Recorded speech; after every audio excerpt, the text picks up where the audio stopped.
Welcome to State of Minds, a new Metro News television show presented by Hope Gas and by Peak Health. In this inaugural episode, I sat down with former WVU President Gordon Gee, and we talked about his vast career in higher education and other topics such as the state of collegiate athletics. And now, here's Gordon Gee's State of Mind. Mr. President, you grew up in a small town in Utah, Vernal, Utah, a Mormon household. You described your parents as very active citizens. They were both Republicans, quite conservative. Mm-hmm. What were your early years like? Well, as I've said to a number of people, I had never seen a non-Mormon or a Democrat growing up, and so it was very interesting. You know, it was eye-opening when I went to a big city and actually saw people with different persuasions. Saying that, though, you know, it was a great way to grow up. No television, no movie theater. You know, I joke about the fact that I read every book in the library, all four of them. but so it was a happy childhood. It was a happy childhood and a wonderful childhood. And, you know, I had a lot of cousins and family around. You know, my grandfather had moved there when they opened up the Uinta Ray Indian Reservation, and that's how our family ended up there. And I've heard you speak many, many times, interviewed you many, many times. I've rarely, if ever, heard you talk to any degree about Mormonism or about faith or religion. Are you still a practicing Mormon? Is faith still a part of your life? It's still very much a part of my life. I think when you grow up as a Mormon, it becomes it's a cultural. It's what you are. It is what you are. You know, you're reflective of that. My daughter is not terribly active, but she very much is in that culture. Yeah, no, I'm very committed. I haven't been as active just going to church because of the fact that I've been running universities, but I really do appreciate the culture I grew up in, and I am a man of great faith. I think that that's been a sustaining force in my life. But you don't talk about it. I do not. And the reason is that I think that as university president, I think it's very important to separate my church and my state. Mm-hmm. And I think that if people felt that I was, and particularly because I come from a smaller religion, a proselytizing religion, if they felt that I was proselytizing, then they would probably not think that that was what one ought to be doing. You never had a drink of alcohol? Never. Never smoked a cigarette or a cigar? So what... Yeah, what are your vices? What vices do I have? Oh, I probably eat too much. I love ice cream. I love ice cream. Early on, you wanted to be a doctor. I did. And there was an individual that changed your mind. Yes, well, yeah, I really decided that I wanted to be a physician, and so I went to the University of Utah, where I was an undergraduate, to become a physician. I was doing just fine with that, and then I got involved in student government the same way I was as in high school, and because of that, a wonderful gentleman who was the executive vice president of the university by the name of Neil Maxwell, and he just sat me down one day and said, "Look, you know, you got to think more about going into public life," and I don't know how he identified that, but it was an existential moment because I so admired him, and I so thought that he was someone that I would like to emulate, and he was very much involved in public discourse. But was he thinking politics? He was thinking public service, public life. He was probably thinking politics too. Did you ever think about that? I did. Did you? I did. I was recruited twice. Once to run for the Senate in Colorado as a Republican, and for the governorship in Ohio as a Democrat, and you know, actually I was recruited rather heavily, and you know, I just decided that being a university president is the most political, non-political position in the country. How close did you come? I came very close. I think I would have run for the Senate in Colorado. The polls were great. I had lots of resources available to me. But my wife, Elizabeth, who subsequently died of cancer, but she came down with cancer, and that was the moment. You were teaching at BYU at the law school in 1979 when you were hired to be the dean of the law school here. How did that come about? Well, my name got on someone's list, and I had I had spent, I guess, 4+ years at BYU, and I was really very happy there. I was one of the first. BYU started law school. Rex Lee was the dean. I was the associate dean. We really had a great time. But I think as any young person, you want to think about being in charge. And so I started thinking about that. And a couple of institutions called me up and started talking to me. And I came and visited West Virginia. Didn't know a thing about West Virginia. And I was just struck by, Gene Budick was here. Just a wonderful, who ended up being one of my best friends. Who's since passed away. Has since passed away, but just a wonderful guy and a great.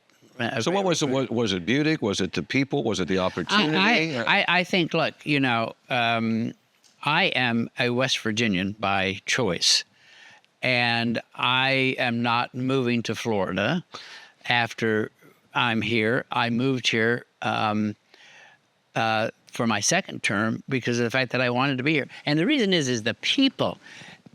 I'm not certain West Virginians understand what a wonderful setting they provide for people to come here. Well, what is it? Because you've been everywhere. I have. Okay, so what is it then about here and about the people here? I think, first of all, there's a level of humility that I think is very important. You go to places like Boston, or you go to places like New York, and it's all about, it's all about where'd you go to school? That's what they ask. When I moved to the South, it was all about where'd you go to church? And here it's just about, are you having a good time? Are you enjoying yourself? Well, we want you to be successful. I've always said about West Virginians is the fact that if you love West Virginia, they'll love you back. And boy, have I found that. 2 years after you came here and were dean of the law school, you became president of WVU at age 37.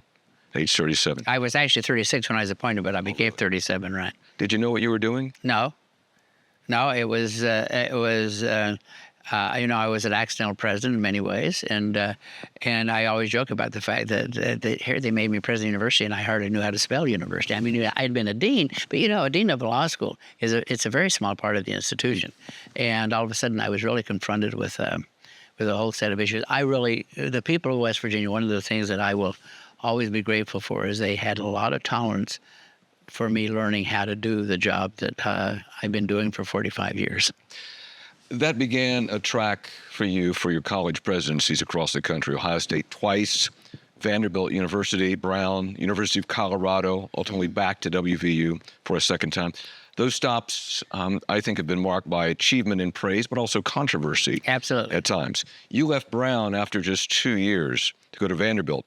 And the leaders at Brown were stunned at that, especially since reportedly at your inauguration, you said you were going to stay 5 to 8 years. So you left Brown, and Brown was not happy with you. What happened there? Well, I think that what happened was the fact that, first of all, Vanderbilt did an extraordinary job of recruiting me. And I really did not want to. I did not necessarily want to leave Brown. I was enjoying myself.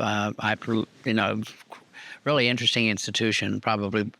And I was brought in to be a change agent, and I discovered that Brown, like most Ivy League institutions, didn't want to change, and it was hand-to-hand combat in many ways. But I think that I felt that the relationship between me and the board was not as positive as I wanted to have it. I think that, and I'm not being terribly subtle. I'm just saying that, sometimes you find you're a great fit for an institution. And I was not a great fit for Brown. Of all the institutions I've served, I would have to say that I was not a great fit for Brown. I came from 65,000 students, a big public university, to 6,500 students, a very precious institution. And one of the things that I knew when I woke up every morning at Brown was the fact they really didn't need me. They were going to run themselves. They were going to run the way they want to. One of the things that's been such a privilege of being at West Virginia is that I know when I wake up in the morning that I'm going to be able to do something really useful. West Virginia has mountains of potential. I grew up in the Kanawha Valley. It's a privilege to be a West Virginian. What we've got to continue to drive in this state is that concept of hope for the future, moving not just West Virginia forward, but moving the nation forward. West Virginia is for hope. Hope Gas is lighting the way forward for West Virginia. Learn more at wvisforhope.com. If you're on Medicare in West Virginia, this health plan will be a real game changer. It's called Peak Advantage Medicare, brought to you by the winning team of WVU Medicine and Marshall Health. I listen to my patients, and I know how important it is for them to have an affordable plan that covers everything they need. I want you to come home to better Medicare. Call 1-866-754-5278 today. At Greer Industries, we make the roads you drive on safer with skid-resistant asphalt. We make the water you drink cleaner with our abundant supply of hydrated lime. We entertain and inform through all types of media. And we designed one of the world's most recognized golf courses. We're Greer Industries, a family-owned company with over 110 years of commitment to making your life better. Stike Wealth Enhancement Group is now Wealth Enhancement. We believe retirement starts with a plan. Saving for college starts with a plan. Your legacy starts with a plan. Do you have the right plan? Call our team at 304-443-4240 or email stike-info@wealthenhancement.com. Welcome back to State of Minds, presented by Hope Gas and by Peak Health. A trait of you want to be in charge. I do. I've never wanted to be a person who just maintains the status quo. Everywhere I've been, I've changed, I've disrupted, I've been a pain in the neck for a lot of people. But I think that is something that has been a hallmark of both my success and one of the reasons I've had to move a number of times. At Brown, you established, I think, what was one of the defining characteristics of your presidencies, and that is your ability to raise money. Yeah. You brought in $100 million in 1 year at Brown. You've been a prolific fundraiser wherever you've been, including WVU. In fact, in fiscal year 2024, WVU raised a record $283 million, including 36 gifts of $1 million or more. What is the key to raising that much money? Yeah, I've never ever used the word fundraising. I've always used the word friend-raising. I believe it's very important to develop personal relationships and then tell the story about the institution. This is an easy institution for people to invest in because of the fact that we're making such remarkable strides. Think about our academic medical center, where we have raised a lot of money. And one of the reasons is the fact that we made a determination that no West Virginia needed to leave to go to Ohio or other places, that they could stay here, and that the medical center was going to become very much a part of the quality of life issues and that. And people understand that. Our children's hospital, if you can't raise money for kids and cancer, then it's you're in the wrong business. But also our business school, what we're doing in engineering, what we're doing in the humanities, I think all of these are very important areas at which you can tell a story. And for me, it's the relationship of developing friends, telling the story, and then allowing people to make their own decisions. Do you have people that think, oh my gosh, Gita showed up, he's going to hit me for money? All the time. Do people avoid you because of that? No one is necessarily, well, I don't know. I mean, so you don't know who's avoiding you because you don't see them, right? And that's right. I mean, I don't know if they're avoiding me, but yeah, I've people joke all the time, watch your wallet. But I think that I think that not doing it in a way saying I'm here to ask for money, but rather I'm here to tell you a story. I think that that's always important. I will tell a funny story very quickly if I can. Yeah. The first place I ever asked for money in West Virginia was I was brand new president. I went down to see the guy who started Shoney's, Alex Schoenbaum. Okay. At a big block of a guy. Mm-hmm. And I walked in and he lived on the Kanawha River, and I walked in and I said, Mr. I was kind of yammering like this. I said, Mr. Schoenbaum, I'd like to get $1 million from you. And he looked at me and he said, you're a nice young man. He said, but all of my money is going to go to Ohio State. And so 10 years later, when I became president of Ohio State, first guy I called was Alex Schoenbaum, and we did get a lot of money out of him. Wow. Interesting. Yeah. Speaking of money, maybe because you've been around a long time, but you have tended to be pretty well compensated. I have been. By the way of college presidents. Yes, I have been. And I don't know the exact number now, but I was listening to a story this morning. I think Harvard's president is going to give back 25% of their salary because of what they're going through. And you're probably approaching about what the Harvard president makes. You're in the clear, close to the $1 million. Yeah, I am.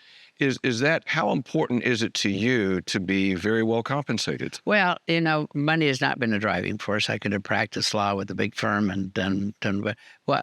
I think it is important to be compensated and to live a good life because I have a family like everyone else. I think that for me, compensation has been more about recognition than anything else. What the money says? What the money says, right. I think it says something in that regard. One of the reasons that I left Brown actually was the fact that when I came, they said that they would compensate me at the mid-level of the Ivies of the 8 presidents, and I discovered when we were renegotiating that they had lowballed me, and I just said, that wasn't fair. Never talked about money, but I really do think that it is a symbol of what you're really, Of course, my goal in life has always been to make as much money as my football coach. I've never quite achieved that. You have served and serve on many boards and committees, education-related governance organizations. Let me ask you about this one I found out in research. You were on the board for the Rock and Roll Hall of Fame Museum one time? I was. In fact, I was one of the selectors. Really? I was, yeah. How much do you know about rock and roll? Not a lot, but I think that's the reason they put me on. It was the fact. What was that experience like? Oh, it was wonderful. It was probably when you were at Ohio State. When I was at Ohio State, and they asked me to join the board, and then they asked me to be one of the people who would select members, and so I got to know a lot about various musicians. Recognizing a lot of their stuff, recognizing a lot of their music, I should call it stuff. But it was. Do you remember who, anybody that you supported to get in the class? Oh, Hootie and the Blowfish. I mean, I had the thing. Then I was on. Interestingly enough, I was on the Gaylord board in Nashville, and the Gaylord Entertainment owned the Grand Ole Opry. They owned the recording studios, so I had a chance to meet a lot of musicians there, and that was really fun. I mean, they did it right. Yeah. You've been involved directly in college athletics for a long time as well. Let's talk about that. So, generally speaking, or specific if you want to be, what is the state of affairs at the moment for big-time college athletics? What are the things you're happy about? What are the things you're concerned about? The state of athletics at the moment for college athletics is a big damn mess, and we're going to have to get our arms around it because we are in an existential crisis. A crisis. Absolutely, and the reason is take a look right now. I mean, so I talked to the president of the University of Texas. 2 or 3 months ago. I said, well, tell me about Arch Manning. Is he going to leave and go to the pros? He said, Arch cannot afford to leave. Oh. In other words, we really have done a disservice to our student athletes, a variety of other things, and it's our fault. In what way? Because university presidents didn't really take responsibility for handling athletes the way that they should. We kind of turned our eyes away, turned it over, let donors and others control it. I think that we now realize that there's some real issues. So I said there's an existential crisis. Now I think that we are moving very quickly towards solutions. If you ask me what my solution is, I've been working with a number of people. I just had a call with a number of college presidents because we've been working on a project, which is that in the end, we compete with each other in these conferences, and we negotiate with against each other all the time. We need to adopt monetarily the NFL model. The 64 Power 4 conferences, and I'm all in favor of the group of 6, which would be the 130 schools altogether. We need to negotiate as one. Now, the media folks are not happy about that. Every time I've suggested that, I get hate mail from Fox or somewhere. But we are leaving. It's estimated, and there's actually been some good information on this. We are leaving as college athletes about $6 to $9 billion on the table. If you could get that captured, and you could do it in a fair way, preserve the conferences, but make certain that everyone is being well compensated for what they're putting on the field. College athletics is was for a period of time, and maybe still is the number one viewed sports activity in the country, but yet we're number 5 or number 6 in terms of compensation. I hear what you're saying, and I agree. I mean, the NFL model works extremely well, but what you're talking about, Mr. President, and you would know this better than anyone, is getting college presidents and conferences to agree on one thing, and you would have maybe the SEC and the Big Ten saying, we're doing great. We're making all kinds of money. Why do we need to come in with these other conferences and really lift them up? Because they can make it a lot more money. They can still make more. There's more money out there. Yeah, they're making pennies on what they could be making, actually, and even though they're doing very well, and we're doing well as a Big 12, but in the end, the money is only the symptom. What we need to do is we need to preserve college athletics. There's nothing more exciting than Mountaineer Field on a Saturday afternoon. And we are in real danger of losing that whole spiritual concept of college athletics, which is so much different from the professional sports. If you're on Medicare in West Virginia, this health plan will be a real game changer. It's called Peak Advantage Medicare, brought to you by the winning team of WVU Medicine and Marshall Health. I listen to my patients, and I know how important it is for them to have an affordable plan that covers everything they need. I want you to come home to better Medicare. Call 1-866-754-5278 today. Trojan Landing Marine is now Charleston's newest power sports dealership. We now carry Segway side-by-sides, Royal Enfield, and Benelli motorcycles. Royal Enfield has been making motorcycles for over 120 years. At Trojan Landing, our Segway sport and utility vehicles all start under $20,000, and all of our bikes are under $10,000. We have a wide selection of helmets, clothing, riding gear, and more. We're now your water, road, and dirt dealership. At Greer Industries, we make the roads you drive on safer with skid-resistant asphalt. We make the water you drink cleaner with our abundant supply of hydrated lime. We entertain and inform through all types of media. And we designed one of the world's most recognized golf courses. We're Greer Industries, a family-owned company with over 110 years of commitment to making your life better. The best thing about West Virginia is hope. The commitment we're making is $2.2 billion in the state of West Virginia. It's creating opportunities for the next generation to have career-sustaining jobs. We're creating career paths and jobs. Everybody's talking about it. Hope Gas is doing it. This gives opportunities for underprivileged communities to have new jobs, to have new opportunities, and it just gives people hope. Learn more at wvisforhope.com. So you've seen it from when there was no money to now gigantic amounts of money. At any point in time, because of your direct involvement, did you ever think or say, or were there conversations of saying, you know what, we're getting all this money at the time. Shouldn't we share some of this with the athletes or set up a trust or do something? I mean, did anybody have a vision like that? Did I make a strong advocacy? Well, I was I was the chairman of the Southeastern Conference twice, the Big Ten twice. I've been president, the chairman of every conference I've served. Have I voiced that and saying we need to take good care of our athletes, both monetarily as well as structurally and substantively? I think that I did not do a good job in that regard. Right. I realized it, but what happens is the fact that you get caught up in the moment. Are we going to field a good team?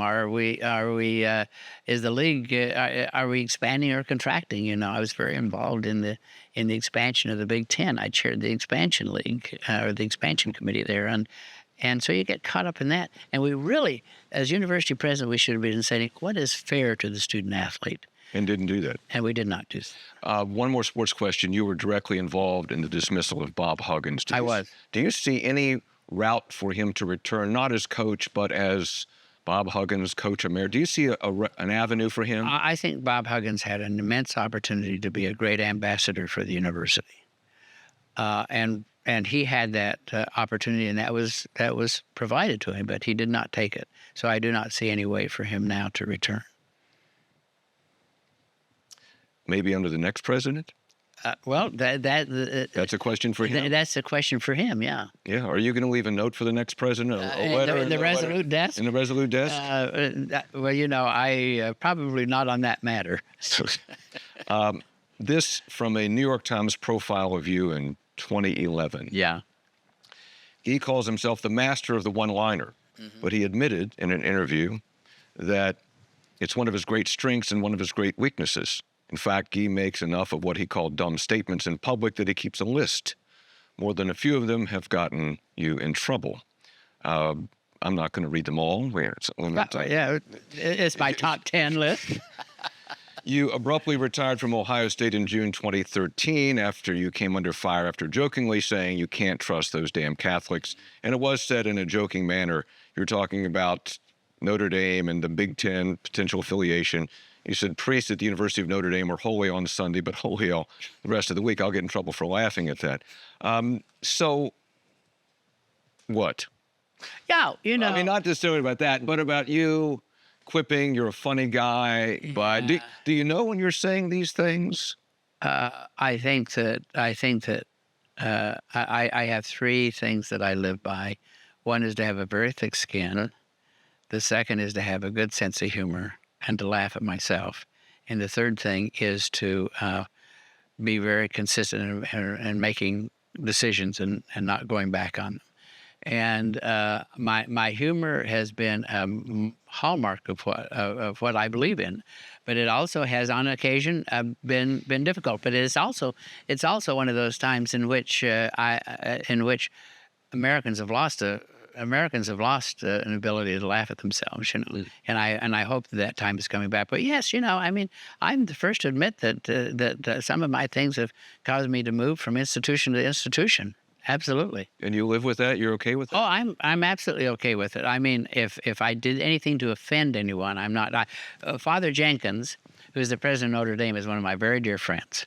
And I actually went and visited him after this, and he and I had a good laugh about it, and we talk about it every once in a while because and I was asked to speak to a gathering of Catholic schools because they thought that what I said about Notre Dame was very amusing. Well, some people laugh and some people don't, but you should never offend other people. You can always make fun of yourself, though. Have you toned that down at all? Or are you like, no, you're... Probably not. Probably not. I mean, I'm being honest about it. Yeah. I mean, I When you left Ohio State for the second time, it was billed as retirement. Yeah. But not long after that, you found yourself back here, first as the interim and then as the permanent replacement. What changed your thinking? Well, I really did intend on retiring and going back into the professorate in some way. I'd been at it a long time, and being the second term at Ohio State was a challenging one. A lot of things going on, a lot of issues. But if they'd called me up from Tulane or from the University of Houston or somewhere and said, "Come and be our president," I said no. I mean, this is where it comes down to. West Virginia was my first institution. You always loved the place the most that loved you first. And this place was so great to me. And when I left, they were very gracious. When I left Brown, they were burning effigies of me. When at some other places, it was not a happy departure because they thought that I had denied them. But here, when I left, I maintained very strong friendships. One of my best friends in the whole world is a guy by the name of John Fisher, who was my assistant. Who was with you at the law school. And then went to become dean of the law school. He and I, all the time I was gone, I'd probably call him once or twice a month, and we'd just have a nice chat. David Hardesty was my dear friend. Your tenure here has been marked by prodigious fundraising, continuous outreach to the state. I think you visited all 55 counties in the last year, your constant travel. Also, most recently, the elimination or merger of dozens of degree programs at the university and the layoff of 143 faculty members. That was in 2023. Nearly 2 years later, do you stand by that? Oh, yeah. In fact, I think now that you look back on it, there are many people working here because we did what we had to do. Really? Yeah, and the reason was the fact that we had a $45 million budget, a structural budget deficit. If we had not done it, it would have grown. Take a look at what's happening in the country right now. Moody's lowered almost every university's bond ratings in this country, save us. Moody's, Fitch, S&P, they all have affirmed our bond rating, which shows that we are a very financially stable institution. And financial stability is very important for growing the quality and opportunities at the institution. We're not a wealthy institution, so we needed to make those kinds of choices. And I think that although it was tumultuous, it was difficult, it was hand-to-hand combat, as I say, because change is difficult in universities. But if there's anything that I believe is important, I prefer to be the architect of change rather than its victim, and that was one of those architectural moments. What's college? What's it going to look like in 10 or 20 years? Yeah, I'm thinking a lot about that. And that's kind of going to be one of my next projects. You know, what really is going to be the nature of a university? Do I think that we're still going to have campuses? Yes. I think that the collegiate experience is an important experience for the human condition, for people growing up. But I do think that so many things are going to change. I think that there has to be real structural change in universities. We need to get rid of colleges and departments and create institutes, working groups, new combinations. We need to be very fluid in the way that we teach and the way that we learn. We need to make certain that we just not simply say, you know, you're going to teach, you're going to do research, and you're going to do public service. We've got to have much different ways of rewarding people. And we've got to be very modern. We've got to be very fast and very modern. Speed is not something that is recognized as a characteristic of universities. Speed has to be our friend. We've got to be very agile in order to be able to be competitive. And the institutions that cannot do that, the institutions that are going to engage in what I call the resistance, we'll never change, we're always right, we're arrogant, and we're isolated. They have already lost that battle. You know, you take a look at the election just occurred. No matter what you think about the politics of this country, what the people of this country said, they're tired of hearing the coastal elites tell them what they should think. The people have spoken up and said, we're going to tell people what we want them to do, and we have to listen to them.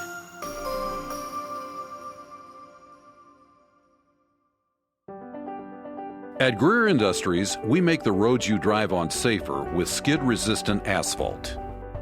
We make the water you drink cleaner with our abundant supply of hydrated lime. We entertain and inform through all types of media. And we designed one of the world's most recognized golf courses. We're Greer Industries, a family-owned company with over 110 years of commitment to making your life better. It's time for West Virginia to power the nation again. We've got more energy than anywhere else in the world. Companies such as Nucor, Berkshire Hathaway, Commercial Metals, we swell with pride to know that those families will be supported with a great job, that they can raise their family. You can't have growth without energy. Hope Gas is lighting the way forward for West Virginia. Learn more at WVisforhope.com. Out here in West Virginia, beyond the screens and the city noise, there's a place you can shake off your worries and find space to reconnect to what matters. Follow your wanderlust to our waterfalls. Ride wild rivers to small towns full of history, or slow down and just breathe in beauty. Find your almost heaven at WVTourism.com. If you're on Medicare in West Virginia, this health plan will be a real game changer.